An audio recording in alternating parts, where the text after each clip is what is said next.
नमस्कार, welcome to career 247। मैं हूं प्रशांत धवन। नाउ देश के प्रधानमंत्री नरेंद्र मोदी ये वापस आ चुके हैं सऊदी अरेबिया से। इनकी विजिट थी सऊदी अरेबिया में, मोहम्मद बिन सलमान से मिलना था, मगर पीएम मोदी ने अपनी विजिट कट शॉर्ट कर दी है क्योंकि पहलगाम आतंकवादी हमले के जो डिटेल्स हैं, पूरा देश इससे गुस्से में है। पूरा देश कह रहा है कि हमें रिस्पॉन्ड करना होगा, वी मस्ट रिएक्ट। और आपने एक बात नोट करी होगी, पीएम मोदी जब सऊदी अरेबिया से भारत वापस लौट रहे थे तब पाकिस्तान के एयर स्पेस का यूज नहीं किया गया। पाकिस्तान के एयर स्पेस को अवॉइड करके पीएम मोदी दिल्ली पहुंचे हैं। और रीजन आप समझ सकते हैं, यहां पर जो वीडियो सामने आई हैं, जो डिटेल सामने आए हैं कि आतंकवादियों ने कई लोगों को, कई निहत्थे टूरिस्ट को जो मारा है कश्मीर के पहलगाम में, वहां पर जो कुछ सर्वाइविंग लोग थे, स्पेशली वुमेन, उनको ओपनली बोला गया, गो टेल मोदी, जाओ मोदी को बचाओ। और इस पर्टिकुलर कपल की जो स्टोरी है ये सबसे ज्यादा डरावनी है। ये एक छोटी सी क्लिप है, ये मैं आपको दिखाना चाहता हूं। ना यहाँ पे आप देख पाओगे, ये है मंजुनाथ राव, इनकी पत्नी पल्लवी और इनका बेटा। रिसेंटली इनके बेटे ने आईआईपीयू के एग्जाम में 97 स्कोर किया, तो ये लोग सेलिब्रेट करने के लिए कर्नाटका से गए थे कश्मीर में। और कश्मीर पहुंचकर इन दोनों ने ये वीडियो रिकॉर्ड करी, ये देखिए। मैं मंजुनाथ शिवमोगा कर्नाटक से। हम इंडियन ट्रैवल स्टोर्स में बुक करके कश्मीर प्रवास में आए हैं। अब हमारा कश्मीर ट्रिप का दूसरा दिन है। कल हम बोट हाउस में ठहरे थे। नाउ पीसफुली ये कश्मीर का टूरिज्म एंजॉय कर रहे थे। पहलगाम में ये गए। अनफॉर्चुनेटली उसी दिन आतंकवादी हमला हुआ। नाउ आतंकवादियों ने, देखिए उनके मानसिकता देखिए कितनी जरा खराब है। उन्होंने जो हस्बैंड है यहाँ पे, इसको मार दिया। जो पत्नी थी इनकी, वो आतंकवादियों को कह रही थी कि मुझे भी मार दो, मगर आतंकवादियों ने कहा कि नहीं, तुम मोदी को जाकर बताओगी कि ये सब हमने किया है। क्लियरली जो ये आतंकवादी थे ना, इनको स्पेसिफिक इंस्ट्रक्शंस, ट्रेनिंग के साथ भेजा गया है कि किस तरीके से निहत्थे टूरिस्ट को मारना है, क्या मैसेज सेंड करना है। और जो भी इस आतंकवादी हमले का मास्टरमाइंड है, वो चाहता है कि इंडिया रिएक्ट करे, इंडिया एक बार को मिलिटरीली पाकिस्तान के साथ उलझ जाए। और ये बात मैं आपको प्रीवियस कई वीडियोस में बता चुका हूं कि पाकिस्तान के एक्शंस आप अगर ऑब्जर्व करोगे ना, जो ये लाइन ऑफ कंट्रोल में करने की कोशिश कर रहे हैं अगेंस्ट इंडिया, क्लियरली पाकिस्तान चाहता है एक स्मॉल स्केल वॉरफेयर हो जाए। अगर यहां पे आप ये सोच रहे हैं पाकिस्तान को डर नहीं लगता इंडिया के पास न्यूक्लियर वेपन्स है, नहीं, ये लोग मान के चल रहे हैं कि न्यूक्लियर वेपन्स इनके पास भी हैं, तो भारत न्यूक्लियर वेपन्स यूज करेगा नहीं। स्मॉल स्केल वॉर अगर होती भी है, कुछ दिनों तक चलेगी, उसके बाद भारत सरकार भी यहां पर थम जाएगी। इसी बीच होगा क्या कि पाकिस्तान की मिलिट्री को एक मौका मिल जाएगा अपने देश के लोगों का ध्यान भटकाने का। इस पर एक बहुत अच्छा आर्टिकल पब्लिश किया गया है द टाइम्स ऑफ इंडिया में कि पहलगाम अटैक ये दिखाता है कि पाकिस्तान डेस्परेट है।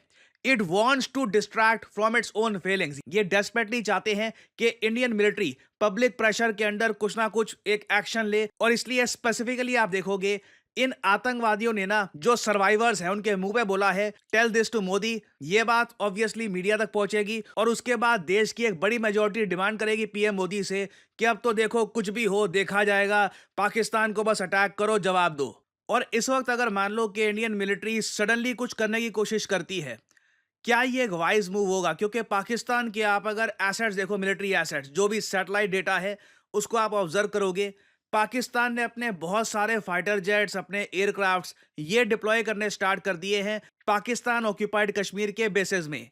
तो ये लोग अपनी तरफ से तैयार होकर बैठ गए हैं कि अगर मान लो भारतीय एयरफोर्स या फिर इंडियन आर्मी कुछ करती है तो उसका ये जल्दी से एक रिटेलिएशन दे पाए। और आप अगर पाकिस्तानी गवर्नमेंट का रिएक्शन देखो, वैसे मैं एक अलग से वीडियो और बनाऊंगा जहां पे मैं आपको बताऊंगा कि जो वर्ल्ड लीडर्स हैं वो पहलगाम आतंकवादी हमले के बारे में क्या कह रहे हैं, ट्रंप ने क्या कहा है, कियर स्टारमर, बाकी जो वर्ल्ड लीडर्स हैं, वहां पर कौन कौन से लीडर्स भारत के साथ खड़े हैं और कौन सी कंट्रीज है जिन्होंने अभी तक भारत के समर्थन में कुछ बोला नहीं है ना। पाकिस्तान की आप अगर स्टेटमेंट देखोगे तो ये पहले कह रहे हैं कि इनका कोई लेना देना नहीं है इस अटैक से। आगे ये लोग भारत पे आरोप लगा देते हैं कि इन लोगों के हिसाब से, पाकिस्तान की गवर्नमेंट के हिसाब से, इंडिया आतंकवाद को प्रमोट कर रहा है इन बलूचिस्तान। ये जो स्टेटमेंट है इनके रक्षा मंत्री की, ये आप सुन सकते हैं। तो हमारे पास तो एविडेंसेस हैं, रोज़ाना एविडेंसेस हैं जो हम देते हैं। एक नहीं, कई एविडेंसेस दे चुके हैं कि बलूचिस्तान के अंदर और दूसरे इलाकों के अंदर हिंदुस्तान की मुदाखलत जो है, ये सरपरस्ती है। चाहे वो अफ़गानिस्तान में बैठ के कर रहे हैं या कहीं और बैठ के कर रहे हैं। लेकिन इसकी एक लंबी हिस्ट्री है, इसकी जो हिंदुस्तान की सरपरस्ती है पाकिस्तान के अंदर जहाँ भी खलफशार हो रहा है। तो even though Indian intelligence sources से आप देखोगे ये स्टेटमेंट जारी है कि 5 से 6 पाकिस्तानी आतंकवादी जो थे इन्होंने अटैक किया है टूरिस्ट को। ये पालगम में आए थे कुछ दिन पहले। अगेन मैं इसके बारे में काफ़ी लंबे समय से वीडियोस बना रहा हूं कि पाकिस्तान इन्फिल्ट्रेशन कर रहा है पीओके से। ये लोग कोशिश कर रहे हैं इंडियंस पे अटैक करने की। और अगेन मुझे भी मानना पड़ेगा कि इस टाइप का कायरतापूर्ण अटैक पाकिस्तान करेगा।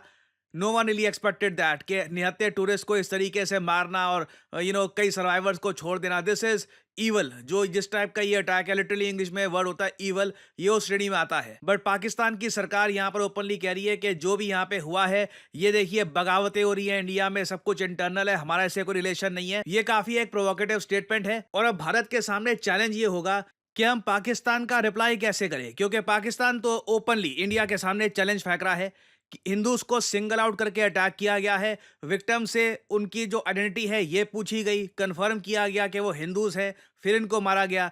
कई सर्वाइवर्स ने ये भी कहा है कि कई जो लोग हैं उनकी पहले पैंट उतारी गई, चेक किया गया, फिर उसके बाद गोली मारी है। जो अकाउंट्स है सर्वाइवर्स के, ये डीपली ट्रबलिंग है। बट क्वेश्चन यहाँ पर ये आता है कि भारत यहां पर रिप्लाई पाकिस्तान को कैसे कर सकता है, क्योंकि अगर हम मिलिटरीली उलझ जाते हैं पाकिस्तान से तो क्या ये बेसिकली हम पाकिस्तानी आर्मी की जो गेम है उसमें ही प्ले कर रहे होंगे सीधा डायरेक्टली, क्योंकि पाकिस्तान में कुछ जाएगा नहीं ना, वहां पे इन्वेस्टमेंट्स आ रही है ना मैन्युफैक्चरिंग हो रही है। इंडिया के लिए जैसे मैंने आपको बताया है, ये यूएस चाइना की जो ये टैरिफ वॉर है, ये गोल्डन अपॉर्चुनिटी है भारत के लिए विदेशी निवेश अट्रैक्ट करने की, मैन्युफैक्चरिंग अट्रैक्ट करने की। ऐसे टाइम में अगर हम पाकिस्तान के साथ उलझ जाते हैं ना, तो आप समझ लीजिए ग्लोबल इन्वेस्टर्स ये सोचेंगे कि अच्छा इंडिया के साथ तो हमेशा ये रिस्क रहेगा, कभी भी पाकिस्तान के साथ इनकी एक वॉर स्टार्ट हो सकती है। मैं ऑलरेडी देख रहा हूं कि द इकोनॉमिस्ट और वेरियस और मेजर वेस्टर्न आउटलेट्स ये ओपनली आर्टिकल पब्लिश कर रहे हैं, जहां पर ये प्रेडिक्ट कर रहे हैं कि इंडिया पाकिस्तान लग रहा है कि आपस में लड़ पड़ेंगे कश्मीर के इशू को लेकर। जो ये आतंकवादी हमला हुआ है रिसेंटली, ये वर्स्ट है सिंस 2019। एक्चुअली मुझे यहाँ पर यही बोलना पड़ेगा, ये लोग खुलकर इसको आतंकवादी हमला बोलते भी नहीं है। आप देखोगे काफी जगह यहाँ पे ये लोग लिखते हैं कि ये अटैक है, एक मिलिटेंट वायलेंस हुआ है यहाँ पर, जबकि सेम टाइप का अटैक अगर इजराइल पर हो तो डायरेक्टली ये लोग कहते हैं ये टेररिस्ट अटैक है। और अगर यहाँ पे आप ये सोच रहे हैं कि देखो इजराइल तो अटैक कर देता है, हम अटैक नहीं कर रहे, देखो इजराइल के सामने जो कंट्री है ये फार वीकर है कंपेयर टू इंडियाज एनिमी। तो यहाँ पर देखो जो भी एक्शन हम लेते हैं अगेंस्ट पाकिस्तान, हमको सोचकर इवैल्यूएट करके करना पड़ेगा कि क्या हमें एक गेम में फंसाया तो नहीं जा रहा है, जियोपॉलिटिकल गेम में हमें फंसाया तो नहीं जा रहा। क्या लार्जर पावर जो यहाँ पे इन्वॉल्व है, क्या ये भारत को उलझाना तो नहीं चाहती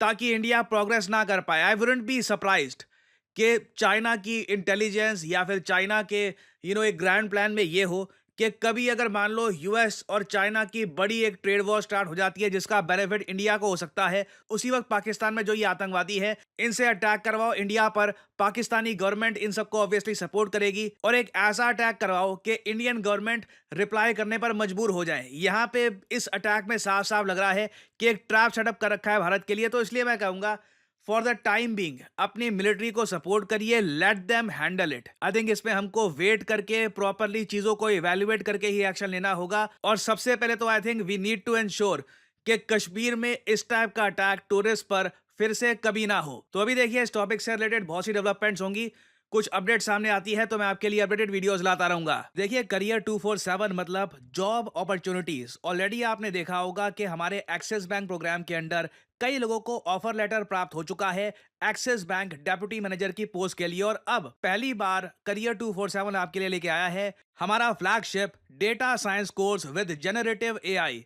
आज के समय मार्केट में कोई भी कंपनी ऐसा कोर्स ऑफर नहीं कर रही जहां पे आपको मिलती है लाइव क्लासेस। आप यूजुअली डेटा साइंस का कोर्स परचेज करेंगे, प्री रिकॉर्डेड क्लासेस आपको पकड़ा दी जाएंगी, मगर यहाँ पे आपको मिलती है live classes. World renowned teachers for example Deepayan सरकार सर, ये आपको पढ़ा रहे होंगे। ये बाय द वे काम कर रहे हैं with the government of Singapore as an AI adviser. और करियर 247 के डेटा साइंस कोर्स को कंप्लीट करके आप बिल्कुल आराम से 7 to 9 लाख पर एनम की जॉब लैंड कर सकते हैं। That is very much possible. और अगर आपका सवाल यह है कि अगर आप एक डेटा साइंटिस्ट बन गए तो आप काम कहाँ करोगे, किस इंडस्ट्री में काम करोगे, हर जगह आपके लिए दरवाजे खुले होंगे, चाहे एफएमसीजी सेक्टर हो या फिर फार्मा सेक्टर हो, आप गवर्नमेंट में काम कर सकते हैं।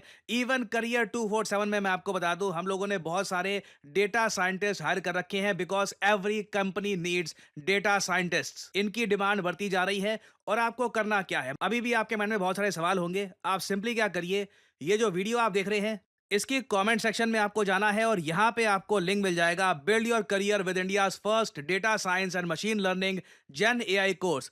इस लिंक पर करिए क्लिक। यहाँ पे आपके सामने ये पेज खुल जाएगा। यहाँ पे अपना नाम, ईमेल, फोन नंबर और ऑब्वियसली यहाँ पे कोड डालिएगा PD10, ताकि आपको डिस्काउंटेड रेट पर ये कोर्स ऑफर हो। कोड आप अगर नहीं डालेंगे तो जो भी आपको प्राइस ऑफर किया जाएगा इट विल बी एलिवेटेड। तो मैक्सिमम डिस्काउंट पाने के लिए यूज द कोड PD10। हमारी तरफ से आपको कॉल आएगा, you can ask your questions. और अगर आप खुद को देखते हैं as a data scientist in the future, then you can start with career 247 data science and machine learning with generative AI course. ऐसा कोर्स आपको वैसे मार्केट में मिलेगा नहीं, विद लाइव क्लासेस और साथ में आपको वेरियस और टूल्स भी मिलेंगे। और बाय द वे, इस कोर्स से रिलेटेड और जानकारी मैं वेरियस और वीडियोस में आपको देता रहूंगा। सो अगर आप इंटरेस्टेड हैं, use the code PD10 and get in contact with the career 247 consultant. और इसी नोट के साथ यह है वीडियो कांत। Thank you for listening and as I always say, may the gods watch over you.